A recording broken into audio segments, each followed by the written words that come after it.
Today is the start of Anti-Bullying Week, and to coincide with the nationwide event, the gay rights charity Stonewall is launching a campaign which hopes to reduce the amount of homophobic language used in schools. Well, fronting the campaign is singer Will Young. Growing up in the 80s, he saw the word gay being used in a negative way and worries that in schools today it's still something that's not being addressed. With him is Rosie Ellingham, herself a former pupil who was on the receiving end of homophobic name-calling and bullying. And welcome to you both. Welcome. You were a victim, really, at the age of 9 before you understood anything. Yeah, it was something that I heard. I remember very vividly being 9 and being called a lesbian and being called gay, and not really knowing. But not knowing what a lesbian was. No.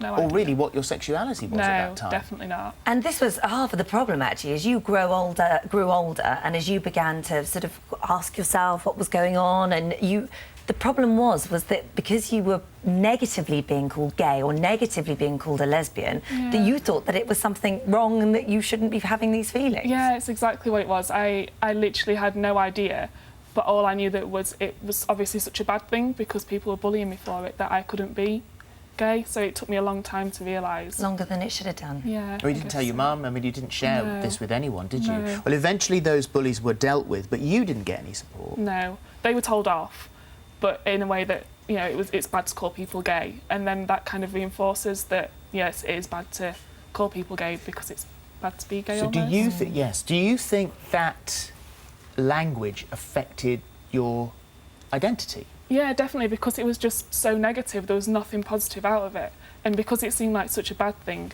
and I always saw myself as a good person, and so I just thought, I can't be this horrendous thing that people are calling me.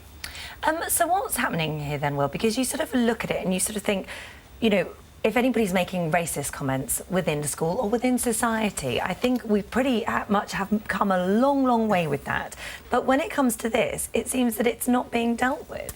Well, I think there are two things. I think there's the word gay has become a negative connotation, so it's used a lot. That's so gay. It means rubbish. It means something's defunct. And I think there's out and out homophobic bullying, which is what you experienced. And then there's this sort of use of the word gay that's just become part of our everyday vocabulary, and people don't think that it's homophobic. So teachers don't. 60% of secondary school teachers don't challenge it because they don't think it's homophobic.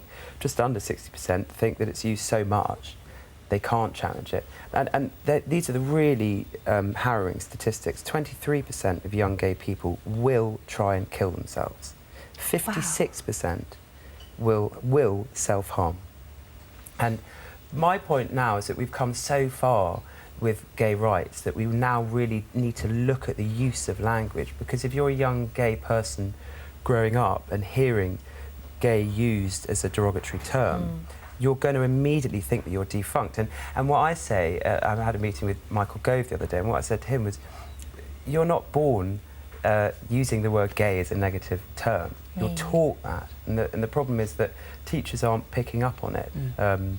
The trouble is that it's one of the way some way languages evolve, that it is often, and I think if you were to speak to any of the young people that you'd heard using it and say, do you realise that that's a homophobic comment, they would really be rather surprised. I went to see that film the other day, and I've heard it, this is why I use the example. I went to see that film the other day, it's a really gay film. Yeah, I think it's about, you know, the positive thing is, and the work that we've done at Stonewall is, the schools that we've really concentrated on have been able to have LGBT ambassadors, young ambassadors in the school. The homophobic language has dropped by around 25% in 5 years, if not more, I think. So it's about educating young people, and young people learn very quickly. I mean, I was even having lunch yesterday with some friends, and, you know, a couple of them were teachers, and they were saying people just don't realise that it's homophobic. And, you know, if you look at the evolution of race equality, you know, language, there are words that were used, you know, 20 years ago when I was at school.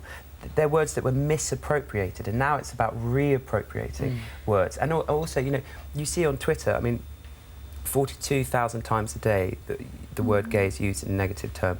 1,000 times a day the word dyke. 2,500 times a day the word faggot's used.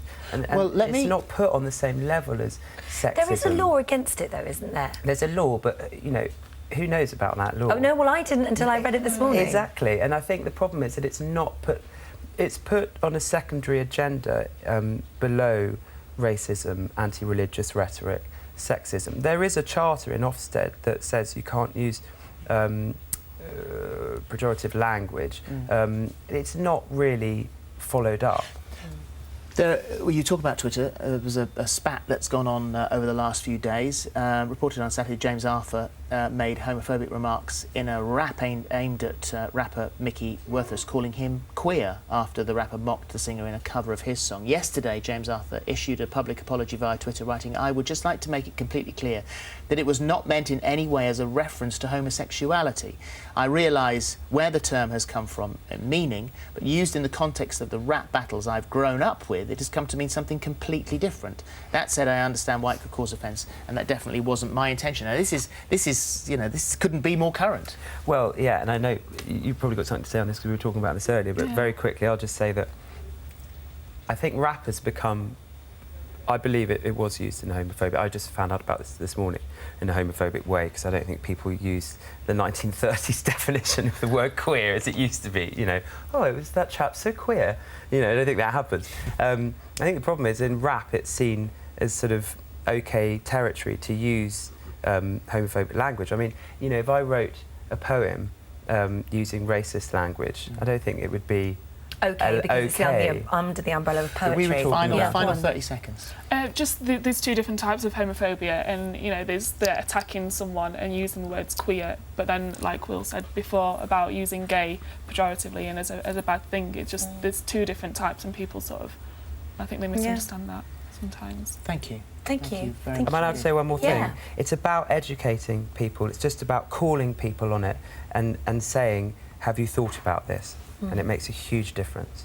Thank you. Thank you very both. much. Thank you. Very much indeed. If you or someone you know is being bullied because of their sexuality or for any other reason, there are support groups who understand what you're going through and know how to help you, and you'll find details of all of that on our website.